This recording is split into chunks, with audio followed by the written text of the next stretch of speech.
नमस्कार मित्रों, the speed की ऑनलाइन क्लास में आपका हार्दिक स्वागत है। और लगातार बारी बारी क्लासें जो चलती आ रही हैं उसमें आप पूरा लाभ ले रहे होंगे, ठीक है ना। और हम जानते हैं कि आप सुचारू रूप से कक्षाओं को देख रहे होंगे, ठीक है ना। तो चैनल को सब्सक्राइब, लाइक और शेयर जरूर करिए, ये जरूर मत भूलिएगा, ठीक है ना। क्योंकि आपके साथ हम बराबर सहयोग में खड़े हुए हैं, ठीक है ना, और हमेशा खड़े हैं और खड़े रहेंगे, ठीक है ना। द स्पीड कोचिंग में द स्पीड कोचिंग मात्र प्रतिभाशाली बच्चों का सम्मान करती आई है, करते हैं, करते थे और करते रहेंगे, ठीक है। संस्थान हमारे लिए इस गुणवत्ता के लिए जाना जाता है, ठीक है। हमारा संस्थान इस गुणवत्ता के लिए जाना जाता है, ठीक है ना। आइएगा, क्योंकि हम लोग गुणवत्ता से कोई समझौता नहीं करते, ठीक है ना। आइएगा। तो आज हम पिरामिड लेके आए हैं। पिरामिड होता क्या है ये सारा पूरा डिस्क्रिप्ट में बताएंगे आज हम, ठीक है ना। ये ज्योमेट्री बहुत लंबी चल चुकी है, काफ़ी दिन हो गया, क्योंकि 15 क्लास तो मैंने थ्योरी की दे दी है और शायद लगभग 7 से 8 क्लास है आपकी क्वेश्चन सीरीज आ चुकी है। तो लगभग 23-24 के लगभग हो गया होगा, ठीक है। मतलब क्लास चलेंगी होंगी। अभी 5 क्लासें 6 क्लासें और चलेंगी, क्योंकि शायद 2 से 3 दिन पिरामिड लग जाएगा। आज चलेगा पिरामिड, कल चलेगा और लगभग परसों चलेगा, वरना परसों आपका अगर आपका कल क्वेश्चन पूरे होते हैं, ठीक है, कल पिरामिड के क्वेश्चन होते हैं, ठीक है ना। तो मैं कल से पिरामिड का खत्म करके आप परसों से आपका व्रत चलाऊंगा। व्रत के बाद व्रत 3 दिन में खत्म होते हुए आपका पूरा ज्योमेट्री समापन की ओर जाएगा। हाँ, कुछ बच्चों ने कमेंट में हमें दिया है, पर्सनल कमेंट किया हमें कि सर क्षेत्रफल, जैसे आपने बताया था कि त्रिभुज की आपने प्रॉपर्टी बता दी है, आयत की आपने प्रॉपर्टी बताई है, हर चीज प्रॉपर्टी बताई है, इसके क्वेश्चन भी करवाए हैं, लेकिन त्रिभुज के क्षेत्रफल परिमाप पर क्वेश्चन क्यों नहीं हुए हैं। तो बाबू बता दूं मैं, अगर क्षेत्रफल परिमाप पर क्वेश्चन करवा दूंगा तो वो ज्योमेट्री नहीं, वो मेंसुरेशन में टॉपिक चला जाएगा, ठीक है। वो ज्योमेट्री नहीं, आपका मेंसुरेशन में टॉपिक चला जाएगा, तो याद रखिए इस बात का। इसलिए मैंने परिमाप और क्षेत्रफल पर क्वेश्चन नहीं करवाए हैं। और वरना मैं करवा देता कि आयत के चारों ओर एक तार की घेराबंदी हुई है, 3 ओर से तार घिरा हुआ है, इसके तार घेरने में कितना खर्च आएगा, बीचों बीच रास्ते का क्षेत्रफल क्या होगा, ठीक है, समकोण पर काटते हुए रास्ते का क्षेत्रफल क्या होगा। बात मारी, हर एक मुद्दे की बात करता हूं, लेकिन अगर ये टॉपिक मैं पूरा पढ़ाने लगूं तो आपका ज्योमेट्री को छोड़कर के अगला पोर्शन में चला जाएगा। कहां पर? तो वो पोर्शन चला जाएगा आपका मेंसुरेशन में, क्षेत्रमिति आपका पहुंच जाएगा। इसलिए मैंने ये टॉपिक आपका ये टाइप आपका छोड़ दिया गया है क्वेश्चन का लेवल, ठीक है ना। मेरी बात से सहमत होंगे आप लोग। तो ज्यादा समय ना गंवाते हुए मैं आपसे मिलता हूं पिरामिड पर चर्चा करते हैं। तो बाबू ध्यान दीजिएगा, पिरामिड एक शंकु के आकार का पिरामिड होता है, ठीक है। जैसे जैसे शंकु की प्रॉपर्टी होती है, वैसे एक पिरामिड की प्रॉपर्टी होती है। और शंकु की त्रियक ऊंचाई होती है और पिरामिड की भी त्रियक ऊंचाई होती है, याद रखिएगा। हर एक स्लो मोशन पढ़ाएंगे, क्योंकि ज्योमेट्री का जो पोर्शन पढ़ा रहा हूं मैं, ये पिरामिड, ये कम से कम टीचर पढ़ाते हैं और बहुत कठिन सा आपका बोझ सा पड़ता हुआ है ये ज्योमेट्री, क्योंकि मैंने सीधे आपको ज्योमेट्री उठाया है। मेरी कोई क्लास आज इस साल की, पिछली साल मैंने चलाई थी क्लासें, इसके बाद 1 साल बंद रही क्लासें मेरी, ठीक है, प्रॉब्लम होने के कारण। इसके बाद इस साल जैसे ही मैंने यूट्यूब पर पढ़ाना प्रारंभ किया तो मैंने पहला टॉपिक ही ज्योमेट्री स्टार्ट किया, ठीक है। तो मेरे सहयोगी जो क्या नाम मुशीर सर हैं, वो अपना जीएस पढ़ाते, तो उन्होंने मुझे कहा भी था, ठीक है ना, 2-3 टीचरों ने भी कहा था कि सर आपने ज्योमेट्री कैसे उठा लिया, डायरेक्ट आप ज्योमेट्री पढ़ाने लगे, बहुत हार्ड टॉपिक होता है। तो हमने कहा था देखिए सर, पढ़ाने का अलग अलग लेवल होता है। बोले कि मतलब कहने लगे कि सर आप मतलब कि सीधे से ज्योमेट्री उठाना बहुत बड़ी बात होती है, तो ठीक है। तो बाबू ये मैं हर अपने की बात नहीं कहता कि मुझे क्या अच्छा लगता है, ठीक है ना, मुझे क्या पढ़ाना अच्छा लगता है, मैं ये नहीं देखता। मैं देखता हूं कि किस लेवल की चीजें हैं, किस लेवल के स्टूडेंट को प्रॉब्लम हो रही है और कहां से चीजें छुपाई जा रही हैं, ठीक है ना। तो अधिकांशतः टीचर जो होते हैं वो एडवांस नहीं पढ़ाते हैं, ठीक है, वरना यूट्यूब पे तो बहुत से बड़े विद्वान टीचर हैं, मैथ के बहुत विद्वान टीचर हैं, ठीक है। तो मैंने सीधे आपका percentage profit loss number system पे नहीं किया काम, सीधे अगर मैं एडवांस का टीचर माना जाता तो मैं एडवांस में आपका सीधे आपका ट्रिग्नोमेट्री उठा लेता, ठीक है, मेंसुरेशन उठा लेता, अलजेब्रा उठा लेता। सीधे ज्योमेट्री क्यों उठाई मैंने? क्योंकि मैं अपने भले की बात नहीं करता, मैं बच्चों के भले की बात करता हूं, याद रखिएगा मेरी बात, ठीक है ना। तो ठीक है, तो आइए हम अपने मुद्दे की बात करते हैं। तो बाबू मैंने बताया कि पिरामिड होता क्या है। तो पिरामिड का आधार जो होता है वो बहुभुजाकार होता है। बहुभुज में त्रिभुज हो सकता है, वर्ग हो सकता है, आयत हो सकता है, ठीक है ना। एक शंकु की प्रॉपर्टी पूरी काम करेगी आपके पिरामिड में, ठीक है। उसकी तिरछी ऊंचाई होती है, इसकी भी तिरछी ऊंचाई होती है, उसकी फलकें होती हैं, लेकिन शंकु की फलकें नहीं होती, याद रखिएगा। ये आपका पिरामिड की फलकें होती हैं, हम बता के दिखाएंगे बना के। तो बाबू एक मैं पेपर उठाता हूं और हर एक बच्चा, कमरे में बैठा हुआ बच्चा, हर एक रूम पर बैठा हुआ बच्चा एक प्लान कोई पेपर ले ले, ठीक है। ये एक बहुभुज आकार का पेपर है, याद रखिएगा। बहुभुज होता क्या, मैंने कल बताई थी चीजें आपको। बहुभुज क्या होता है, 3 या 3 से घिरी हुई आकृति या बंद आकृति बहुभुज कहलाती है, चाहे वो त्रिभुज हो या वर्ग हो या आयत हो। बात समझ में आ रही है? बात समझ में आ रही कि नहीं आ रही है? तो मैंने एक पेपर उठाया, हर एक स्टूडेंट जो समझना चाहता है वो एक पेपर फाड़ ले, हर एक विद्यार्थी जो समझना चाहता है वो एक पेपर फाड़ ले, ठीक है ना। और पेपर को फाड़ते ही इसको हम बनाएंगे शंकु के आकार का। आइए मैंने शंकु बना देते हैं और हर एक बच्चा करेगा, इसको बाबू मोड़िए, इस प्रकार से शंकु बना लीजिएगा, ठीक है। और शंकु जब बना लेंगे इस प्रकार से मोड़ करके, शंकु बन गया। आइए ये बना देखो शंकु, एक कौन बन गया, कौन, ठीक है। आपको हर एक बाबू को दिख रहा होगा शंकु बना है, शंकु बना लीजिएगा और इसको इस प्रकार से फोल्ड कर लीजिएगा, मतलब प्लान हो जाए, ठीक है ना। ये आपका प्लान हो जाएगा, फोल्ड कर लीजिएगा, प्रेस कर लीजिए यहाँ से, ठीक है। मैं प्रैक्टिकली बताऊंगा पूरा आपका पिरामिड, पूरा पिरामिड प्रैक्टिकल चलेगा, ठीक है ना। आइए प्रेस नहीं हो रहा बाबू, ये अरे हो जावे, हाँ चलिए ये प्रेस हो गया। और एक आपको दिख रहा होगा एक शंकु बना, मतलब कोन बन रहा होगा, एक आपको कोन दिख रहा होगा। हर एक बाबू के हाथ में एक कोन होगा, हर एक बच्चे के हाथ में एक कोन होगा, या वो कोन दिख रहा होगा, जिसका शीर्ष ये दिख रहा होगा आपको, शीर्ष ये है, और जिसका आधार एक वृत्ताकार है, जिसका आधार एक वृत्ताकार है। आपको दिखा होगा कौन स्पष्ट रूप से एक वृत्ताकार है, जिसका आधार एक क्या है, जिसका आधार हम बोलेंगे बाबू वृत्ताकार है। बात समझ में आ रही, चीजें हर एक बच्चा ध्यान देगा, ठीक है। जिसका आधार एक वृत्ताकार है। अब देखिए इसकी जो स्लैंट हाइट होगी, वो क्या होगी, इसकी तिरछी ऊंचाई होगी, याद रखिएगा, इसकी तिरछी ऊंचाई होगी, ठीक है। ये आपका ये पूरा पृष्ठ होगा, ये आपका वक्र पृष्ठ कहलाएगा, याद रखिएगा। हर एक पॉइंट पर ध्यान दीजिएगा, ठीक है। अगर मैं इसको इस तरफ से प्रेस कर दूं, एक तरफ से इसको प्रेस कर लीजिएगा, हर एक बालक करेगा, ठीक है। हर एक बालक करेगा प्रेस इसको। मैंने इसको एक तरफ से प्रेस कर लिया, ठीक है। आइए ये करा मैंने प्रेस, इसके विपरीत साइड से प्रेस कर लिएगा फिर, ठीक है। इसकी विपरीत साइड से प्रेस करिएगा, देखिए इसकी विपरीत साइड से मैंने ये प्रेस कर लिया, ठीक है।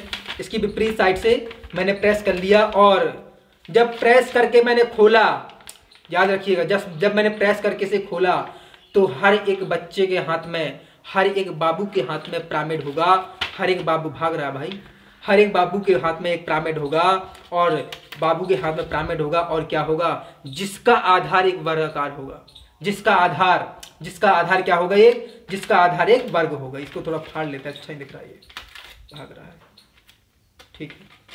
आइए जिसका आधार एक क्या है, आपको दिखा होगा, अच्छे स्पष्ट रूप से दिख रहा होगा, जिसका आधार एक वर्गाकार है, ठीक है। आपको भुजा बन गई है, 1 2 3 और ये 4, चारों साइड दिख रही होंगी। ये अब आप इसको वक्र पृष्ठ नहीं बोलेंगे, इसको आप बोलेंगे, क्या बोलेंगे, पार्श्व पृष्ठ बोलेंगे। बात समझ में आ रही है? इसको आप पार्श्व पृष्ठ बोलेंगे, याद रखिए। ये आपकी स्लैंट हाइट हो जाएगी, तिरछी ऊंचाई हो जाएगी, ठीक है ना। इसकी तिरछी ऊंचाई हो जाएगी। बात समझ में आ रही है कि नहीं आ रही है? इसकी ये तिरछी ऊंचाई हो जाएगी, याद रखिएगा, ठीक है। जब इसकी तिरछी ऊंचाई होगी तो बताइए, तो याद रखिएगा, जब ये तिरछी ऊंचाई है, दिखा देते हैं हम आपको, आइए देखिएगा, ये आपकी ये जो दिख रही है आपकी तिरछी ऊंचाई है, ठीक है। ये आपकी दिख रही तिरछी ऊंचाई है। इस फलक पर ये भी आपकी तिरछी ऊंचाई है, इस फलक पर ये भी आपकी तिरछी ऊंचाई है, इस फलक पर आपकी ये भी तिरछी ऊंचाई है। तो देखिएगा 4 तिरछी ऊंचाइयां मिल गई हैं, और पिरामिड में एक जो हाइट निकलेगी, ये आपकी हाइट होगी नीचे, और ये समकोण पर हाइट काटेगी, एक बेस पर हाइट काटेगी, याद रखिएगा। अगर ये बेस है, अगर ये बेस इसको रख दे जाए तो बेस आपकी हाइट इसकी 90 डिग्री पर बनाएगी। ठीक है, याद रखिएगा, बेस आपका कितना बनेगा, तो बेस आपका 90 डिग्री पर बनेगा। ये बात विशेष रूप ध्यान दीजिएगा। यह जब ये शंकु को हमने प्रेस किया, शंकु को आकृति को हमने प्रेस कर लिया, तो आपका एक आपका पिरामिड बन गया। पिरामिड की आकृति हम बोलेंगे, और शंकु से मिलकर ही पिरामिड बना हुआ है। तो देखिएगा अगर ये एक समबाहुभुज है, अगर एक समबाहुभुज है तो पिरामिड बाबू कैसे बनेगा, याद रखिएगा। हम पिरामिड बना देते हैं, ये होगा पिरामिड, देखिएगा। ठीक है, ये आपका पिरामिड हो गया, याद रखिए, ये आपका पिरामिड है। हर एक स्टूडेंट को दिख रहा होगा पिरामिड बना हुआ है। तो देखिएगा पिरामिड बना हुआ है, तो ये इसकी क्या है, किनारा। ये आपका किनारा हो गया पिरामिड का, याद रखिए, ये आपका किनारा हो गया। तो किनारा होने के बाद ये भी तो बाबू किनारा है, ये भी तो बाबू किनारा है, याद रखिएगा। इसकी 4 फलकें होती हैं। 4 फलक कौन सी है, याद रखिएगा। पहली फलक आपकी ये हो जाएगी, देखिए, दूसरी फलक ये हो जाएगी, तीसरी फलक ये हो जाएगी, चौथी फलक ये हो जाएगी। तो पिरामिड के ऊपर आपकी 4 फलकें दिखाई दे रही होंगी। तो 1 2 3 और 4। तो आपको आपके हाथ में हर एक बाबू कमरे पर बैठा होगा और उसके हाथ में एक पिरामिड होगा, और पिरामिड में आपकी 4 फलकें दिखाई दे रही होंगी। ठीक है, 4 फलकें दिखाई दे रही होंगी। बात समझ में आ रही है। तिर्यक फलकें बराबर होती हैं। अब देखिए तिरछी ऊंचाई कहां से गिरेगी, ये आपकी स्लैंट हाइट होगी, या आपकी तिरछी ऊंचाई एल मान लेते हैं। अगर इसकी तिरछी ऊंचाई एल होगी तो बाबू बताइए, ये भी तो आपकी तिरछी ऊंचाई होगी, बताइए, ये भी तो एक तिरछी ऊंचाई होगी, ये भी आपकी तिरछी ऊंचाई होगी। इसके बाद पीछे आपकी तिरछी ऊंचाई होगी। ये आपका 3D के आकार का है, 3D आप क्या करते हैं, लेकिन 2D बना रहा हूं मैं, 2D सरफेस बना रहा हूं, तो इसलिए आपको इस प्रकार से आकृति दिख रही होगी। ये उठा हुआ तल होगा, लेकिन नहीं, ये आपका आधार इस प्रकार से लेटा हुआ तल है। ये ठीक है, ये आपका लेटा हुआ तल है, आपको उठा हुआ आकार दिख रहा होगा, क्योंकि 3D आकृति है और मैं 2D में बना रहा हूं। ठीक है, तो बाबू ध्यान दीजिएगा, इसमें 4 तिरछी ऊंचाई होगी और 4 फलकें होंगी। 4 तिरछी ऊंचाई बराबर होंगी अगर समबाहुभुज है। अगर इसके एक पिरामिड का आधार आपका समबाहुभुज, इसकी 4 भुजाएं, सॉरी 4 तिरछी ऊंचाई होगी जो कि बराबर होंगी। 4 फलकें होंगी जो कि बराबर होंगी। ठीक है, क्यों बराबर होंगी, क्योंकि उसके समबाहुभुज है।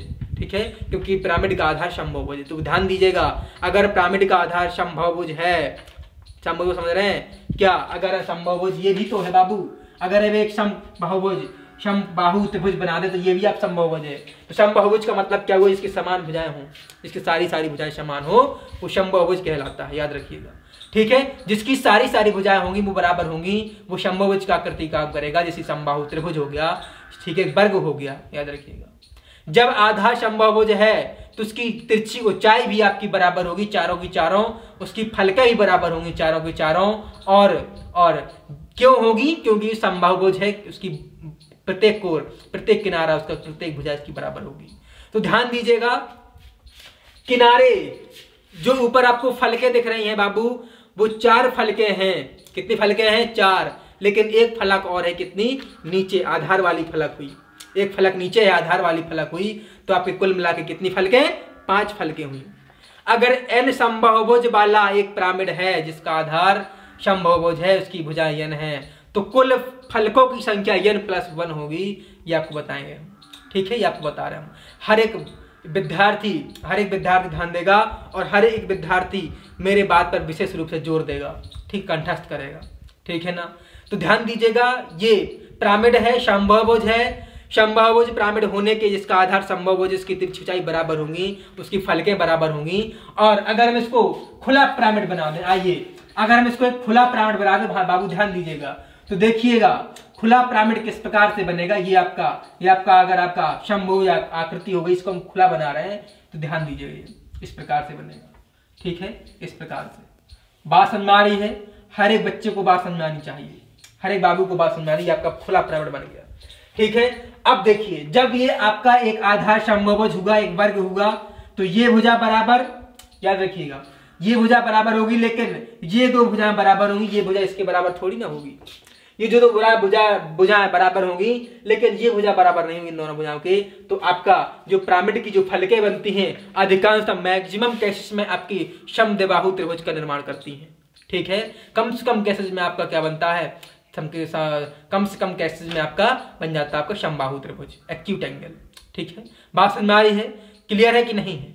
ठीक है, तो ध्यान दीजिएगा हमने क्या बोला है, हमने ये बोला है अगर हम खुला पिरामिड बनाते हैं तो ये आपका ये बराबर भुजा बराबर ये भुजा बराबर ये भुजा बराबर ये भुजा, सारी बात चारों चार भुजा बराबर है, लेकिन ये वाली भुजाएं बराबर बराबर होंगी और इससे अलग होगी, आधार रेखा से अलग होगी, इसलिए क्या होगा, समद्विबाहु त्रिभुज का निर्माण होगा। कितने त्रिभुज बनेंगे, 1 2 3 4 त्रिभुज बनेंगे और एक आधार रेखा होगी, तो 4 और 1 5। अगर n समबाहुभुज वाला आधार वाला एक पिरामिड है तो कुल फलकों की संख्या n+1 हो जाएगी, याद रखिएगा, कुल फलकों की संख्या n+, सारी बात बताएंगे अभी हम, ठीक है ना। आइए अब देखिएगा तिर्यक कोण क्या होता है।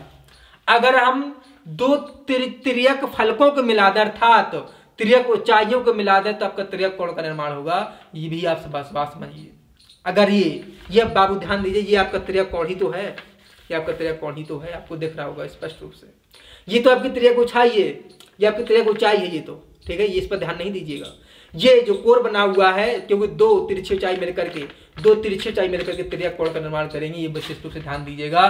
तो हर एक बच्चा समझ रहा होगा जिसने फिगर आपका जिसका आकृति आपके हाथ में होगी, ठीक है, वही समझ पा रहा होगा। बात समझ में आ रही है। जो तिरछी ऊंचाइयों से मिलकर बना है ये वाली कोण, ये तिर्यक कोण कहलाती है, आप समझ सकते हैं, ठीक है, आप समझ सकते हैं। बात समझ में आ रही है, क्लियर है कि नहीं है। तिर्यक कोण भी बराबर होते हैं इनके, ये कोण कहलाते हैं, ये बराबर बराबर हो जाएंगे सारे कोण, ठीक है ना। इसके तिर्यक कोण कैसे होते हैं, बराबर होते हैं। बात समझ में आ रही है, हर एक बाबू समझेगा ध्यान से, ठीक है, हर एक बाबू ध्यान समझेगा। बात समझ में आ रही है। देखिए अगर हम तिर्यक कोणों की बात करें और तिर्यक कोण बराबर होंगे, लेकिन उसके आधार रेखा का कोण बराबर नहीं होगा, ठीक है, फलक जो ऊपर फलके बनेंगे 4, उसके कोण बराबर हो जाएंगे। लेकिन कुल कोण कितने बनेंगे हम ये बताना चाहते हैं। तो देखिए अगर n समबाहुभुज वाला आधार वाला एक पिरामिड है, तब उसकी फलकों के कोण कितने बन जाएंगे, 2n बन जाएंगे। क्यों? क्योंकि अगर ये एक पिरामिड हमने लिया है जिसका आधार एक वर्गाकार है, तो वर्ग में आपकी 4 कोण हो जाएंगी, 1 2 3 और 4 कोण ये हो गई। 4 1 5, 5 और 1 6, 6 1 7 और 7 और 1 8। तो बताइए बाबू, अगर आपका एक आधार समबाहुभुज है, ठीक है, n भुजा वाला है आधार आपका, अर्थात अगर आपका 4 भुजाओं वाला एक आधार है पिरामिड का, तो 4 दूनी 8 फलके बनेंगी, ठीक है। अगर एक त्रिभुजाकार वाला एक पिरामिड है, तो 3 भुजाओं वाला एक पिरामिड है, त्रिभुज है, तो 3 दूनी 6 फलके बन जाएंगे, 6 कोण बन जाएंगे। बात समझ में आ रही है, क्लियर कि नहीं। लेकिन फलके कितनी बनेंगी, ठीक है, फलके n+1 बन जाएगी। क्यों? क्योंकि अगर आपका ये आधार एक वर्ग है, तो वर्ग की फलक और 4 ऊपर की फलक, 4 1 5 मतलब n+1 फलके, कुल फलकों की संख्या n+1 हो जाएगी, ठीक है, कुल फलकों की संख्या 1+1 हो जाएगी। क्लियर है। और अगर हम कोणों की बात करें तो कोण आपके 4 कोण आपके कितने हैं, चतुर्भुज, ठीक है, चतुर्भुज है आपका, वर्ग एक चतुर्भुज होता है और आधार पर एक चतुर्भुज बन रहा है, चतुर्भुज में 4 भुजाएं होती हैं, तो आपके कोण कितने होंगे, तो आकृति के भुजाओं में 2 से गुणा कर दीजिएगा, कोणों की संख्या आ जाएगी, अर्थात 4 भुजाओं वाला एक आधार है, तो 4 दूनी 8 कोणें होंगी एक पिरामिड में 8 कोणें होंगी, याद रखिएगा। अब ध्यान दीजिएगा शीर्ष होते क्या हैं, तो ध्यान दीजिएगा शीर्ष होते क्या हैं, हम दिखाना चाहते हैं शीर्ष। एक शीर्ष ये हुआ, एक शीर्ष ये हुआ, 2 शीर्ष हो गए, ये शीर्ष ही तो हैं। कुछ बच्चे ध्यान देते होंगे कि ये शीर्ष से ऊपर वाला शीर्ष होगा, नहीं बाबू, ये आपका वर्टिकल्स कहलाता है, जहाँ 2 भुजाएं आपके मिल जाती है वहाँ वर्टिकल्स कहलाता है। वर्टिकल जो होते हैं ये वर्टेक्स होते हैं, ठीक है, ये वर्टेक्स होते हैं, वर्टेक्स आपके 2 भुजाओं के मिलने से बनता है। तो एक शीर्ष ये हुआ, एक शीर्ष ये हुआ, एक शीर्ष ये हुआ, एक शीर्ष ये हुआ, एक शीर्ष ये हुआ, अर्थात कितने शीर्ष बने, 5। कितने शीर्ष बने, 5। तो याद रखिएगा, हर एक बाबू ध्यान देगा, याद रखिएगा मैंने क्या बताया है। अगर एक समबाहुभुज वाला 4 भुजाओं वाला एक वर्गाकार 4 भुजाओं वाला आधार वाला एक पिरामिड है, तो n+1 शीर्ष होंगे, ठीक है, बताइए, n+1 शीर्ष होंगे। अगर एक त्रिभुज में आपका आधार एक त्रिभुज है, और जब आधार पिरामिड का आधार त्रिभुज है, तो हम शीर्ष गिनेंगे तो कितने हो जाएंगे, त्रिभुज में 3 भुजाएं, हम सीधे बोल देंगे आपको 3 और 1 4 आपके शीर्ष हो जाएंगे। अगर हम फलकों की बात करें तो n+1 फलक मतलब त्रिभुज की 3 भुजाओं वाले में कितनी होंगी पूरे पिरामिड में? अगर आधार आपका त्रिभुज है तो 3 भुजाओं वाला मतलब n+1 फलके, मतलब 3 और 1 4 फलके होंगी पिरामिड में पूरी। ठीक है, अगर त्रिभुज एक आधार एक त्रिभुज है तो उसके कोरों की संख्या क्या होगी? 2 n हो जाएगी। n क्या है? त्रिभुज की 3 भुजाएं, 3 दूनी 6 कोर हो जाएंगी। बात आपको समझ पा रहे होंगे स्पष्ट रूप से? ठीक है, बात आप समझ पा रहे हैं स्पष्ट रूप से? मैं बहुत स्लो मोशन में पढ़ा रहा हूँ क्योंकि एक ये बड़ा लेवल होता है पिरामिड का। ठीक है, एक बड़ा लेवल होता है पिरामिड का। ठीक है, बात समझ आ रही है कि नहीं आ रही है? क्लियर है ना? आइए, अभी तो हमने जाना कि आपका एक यदि समबाहुभुज आपका आधार, समबाहुभुज का जो आधार होता है, पिरामिड का जो आधार होता है समबाहुभुज होता है, और समबाहुभुज ना हो तब, अगर पिरामिड का आधार समबाहुभुज ना हो तब क्या होगा? आइए, अगर पिरामिड का आधार समबाहुभुज ना हो तब क्या होगा? देखिएगा, दिखाते हैं। ये अगर हम एक आयत बना लें बाबू, अगर हम एक आयत बना लें तो क्या ये समबाहुभुज है?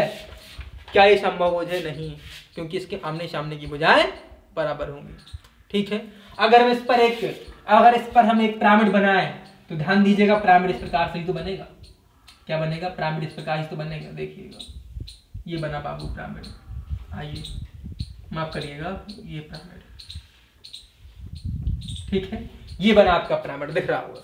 ठीक है, ये बना आपका पिरामिड, आपको स्पष्ट रूप से नजर आ रहा होगा। जब ये पिरामिड है तो इसकी हाइट जो गिरेगी, बीचों बीच गिरेगी, ये आपकी हाइट हो जाएगी। लेकिन इसके त्रियक आपकी ऊंचाई जो L1 होगी, ये आपकी L1 हो जाएगी। यहां से आपकी L1 हो जाएगी। ठीक है, और इसकी जो त्रियक ऊंचाई होगी ये वाली, जो L2 होगी। ठीक है, और इसकी त्रियक ऊंचाई यहां से ये होगी तो ये भी आपकी L2 होगी। क्यों? जानते हैं क्यों? क्योंकि आमने सामने की भुजाएं बराबर होती हैं। तो ये भुजा इस भुजा के बराबर है, ये वाली भुजा इस भुजा के बराबर है, तो इस भुजा पर गिरने वाली स्लैंट हाइट, ठीक है, इस भुजा पर गिरने वाली स्लैंट हाइट मतलब तिरछी ऊंचाई बराबर L1 हो जाएगी। ठीक है ना? ये भुजा इस भुजा के बराबर है, तो इस भुजा पर दोनों भुजाओं पर गिरने वाली तिरछी ऊंचाई की लंबाई कैसी होगी? बराबर, मतलब L2 बराबर L2 होगी। याद रखिएगा। इसमें भी आपका क्या बनेगा? इसमें भी आपका समद्विबाहु त्रिभुज का निर्माण होगा। प्रत्येक फलक पर समद्विबाहु त्रिभुज का निर्माण होगा। अगर हम इसको खोल के दिखा दें, तो देखिए बाबू, खोल के दिखा देते हैं। ये आपका इस प्रकार से खुला हुआ बनेगा पिरामिड। ये आपका खुला हुआ पिरामिड इस प्रकार से नजर आएगा।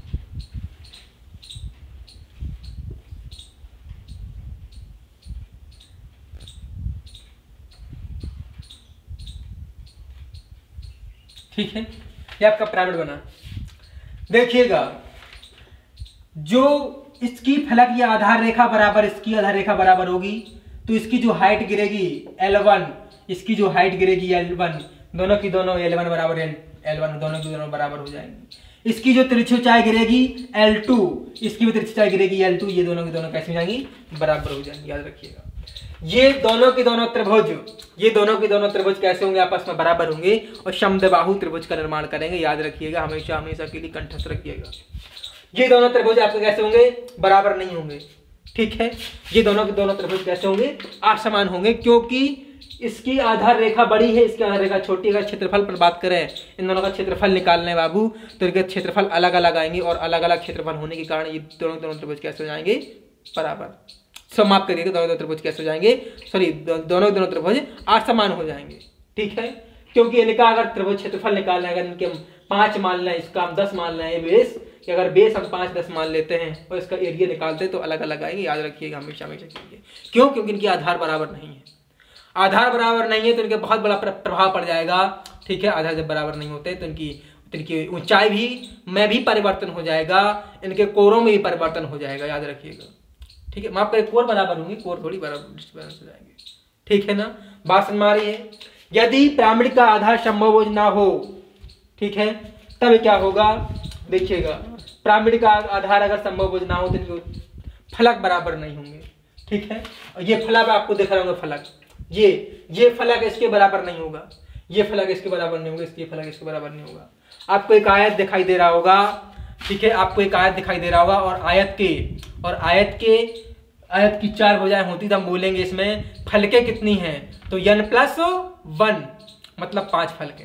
कोर कितनी है? 2n, n का मान क्या है 4 भुजाओं वाला, तो कोर कितने हो जाएंगे 4 दूनी 8 कोर हो जाएंगे, गिन लीजिएगा आप, ठीक गिन लीजिएगा आप।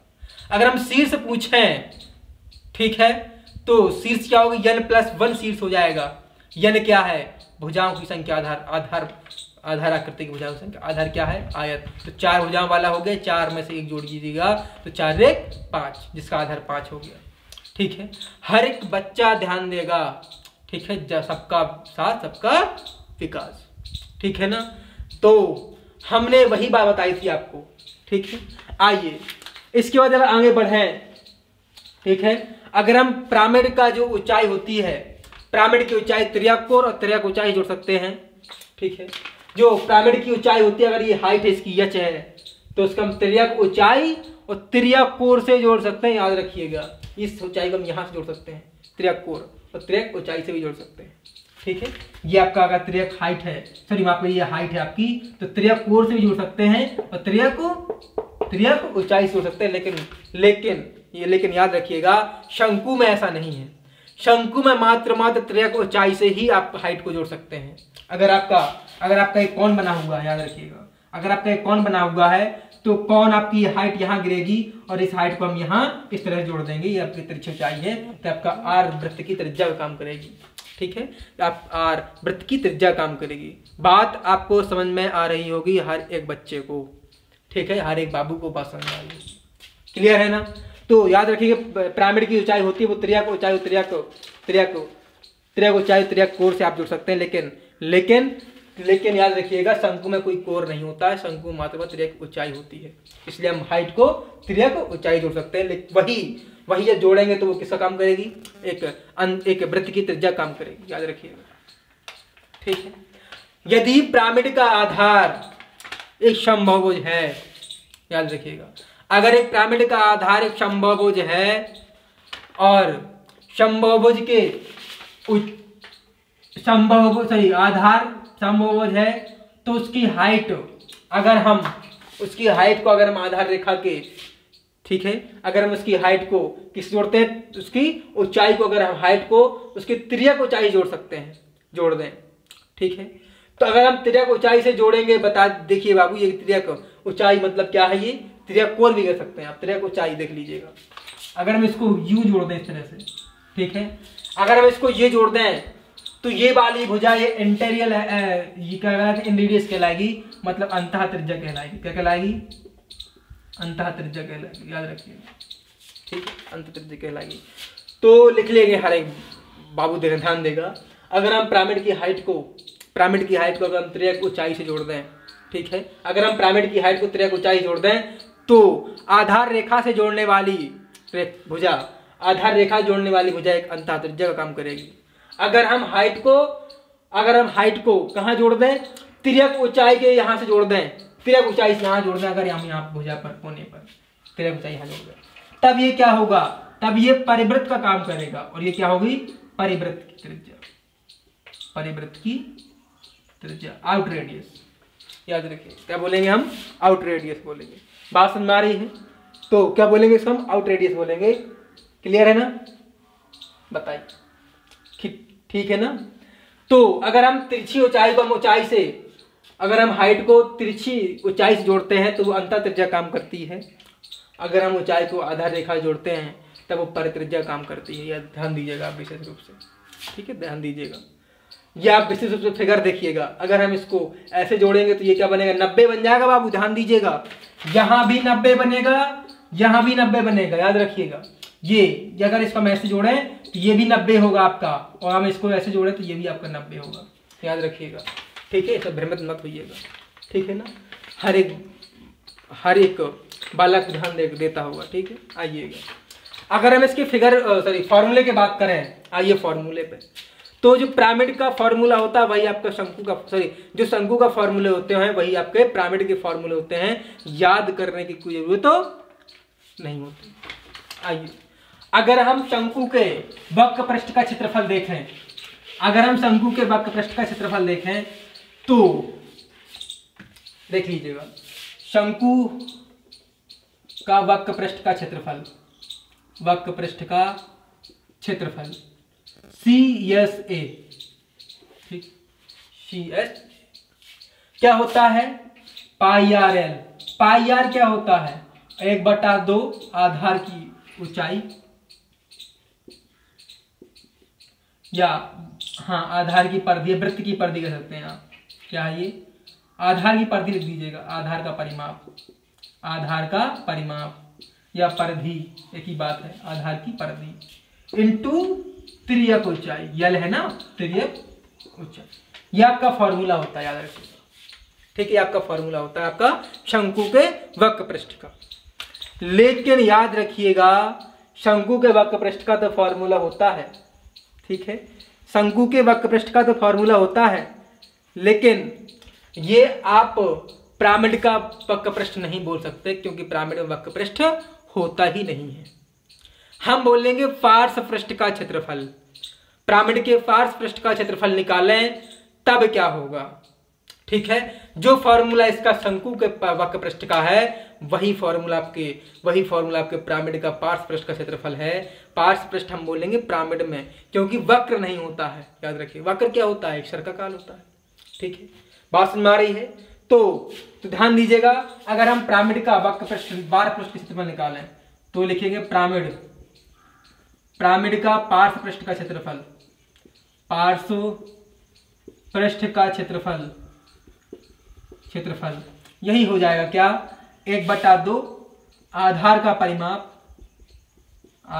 परिमाप इंटू तिर्यक ऊंचाई, ठीक, यही आपका फॉर्मूला हो जाएगा। बात समझ आ रही है? यही πRL आपका शंकु का वक्र पृष्ठ हो जाएगा और 1/2 आधार का परिमाप इंटू तिर्यक ऊंचाई आपकी क्या हो जाएगी, ये पिरामिड के पार्श्व पृष्ठ का क्षेत्रफल हो जाएगा। CSA sorry lateral surface area LSA इसका नाम होगा, इंग्लिश में बोलते हैं लेटरल सरफेस एरिया, पार्श्व पृष्ठ का क्षेत्रफल। क्लियर है ना? आइए ये फॉर्मूला आप कब लगा सकते हैं, जब एक समबाहुभुज हो इसका आधार, जब पिरामिड का आधार कैसा हो, समबाहुभुज हो, ठीक है। जब पिरामिड का आधार एक समबाहुभुज हो, ठीक है, तब हम निकालेंगे क्या पिरामिड का पार्श्व पृष्ठ का क्षेत्रफल, ठीक है। तो 1/2 आधार का परिमाप इंटू तिर्यक ऊंचाई। आप फॉर्मूले ज्ञात तो कर सकते, सॉरी फॉर्मूले से आप प्रश्न के उत्तर की प्राप्ति कर सकते हैं, ठीक है। तो अब देखिएगा, अभी आपने ध्यान दिया होगा जब इसका आधार समबाहुभुज हो, अगर आधार इसका समबाहुभुज ना हो तब क्या करेंगे, तो ध्यान दीजिएगा अगर इसका आधार समबाहुभुज ना हो तब क्या करेंगे, हम फॉर्मूले लगाएंगे। आइए फॉर्मूला क्या होगा, देखिएगा फॉर्मूला क्या होगा, हम क्या करेंगे, जब लिखेंगे जब पिरामिड का आधार समबाहुभुज ना हो तब क्या करेंगे, हम इनकी फलकों की अलग अलग क्षेत्रफल में निकालेंगे।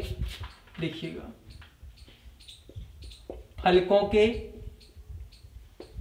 अलग अलग क्षेत्रफल निकालकर जोड़ देते हैं, ठीक है। अलग अलग क्षेत्रफल निकालकर क्या कर देते हैं, जोड़ देते हैं, ठीक है। बात समझ में आ रही है? यदि समबाहुभुज का आधार बराबर ना हो, आधार ना हो, तब अलग अलग तिर्यक फलकों को उनके क्षेत्रफल निकाल कर क्या कर देते हैं, हम जोड़ देते हैं, तो वही आपको क्या कहलाता है, पार्श्व पृष्ठ का क्षेत्रफल, ठीक है। टाइम काफी हो गया, चलते हैं। तो बाबू चलते हैं, कल मिलते हैं इसके बाद। पिरामिड का संपूर्ण पृष्ठ का क्षेत्रफल आपको बताएंगे कल, ठीक है ना। और कल कुछ फॉर्मूले बताते हुए हम पिरामिड खत्म करेंगे, ठीक है। क्वेश्चन पे चलेंगे कल आपके। बात समझ में आ रही है? तो अच्छा लगा हो क्लास, अगर आपको मैंने बहुत स्लो पढ़ाया है जानबूझकर, याद रखिएगा। अगर कोई कमेंट करना चाहे तो अपने हाथों को रोक ले, ठीक है। अगर वो कमेंट ऐसा करना चाहे कि सर आप बहुत स्लो पढ़ाते हैं, तो अपने हाथों का लगाम लगा लीजिएगा, रोक लीजिए, क्योंकि मैंने जानबूझकर ये क्लास स्लो पढ़ाई है, ठीक है। ये उन बच्चों को स्लो लग रही होगी जिन्हें आता है, लेकिन मैं तो उनको पढ़ाता हूँ जिन्हें नहीं आता है, याद रखिएगा। उनको लेके चलता हूँ, मेरा काम है सबका साथ सबका विकास, ठीक है। आइए तो चलते हैं, नमस्कार। और पसंद आता है तो चैनल को सब्सक्राइब, लाइक, शेयर और जरूर करिएगा। जय हिंद।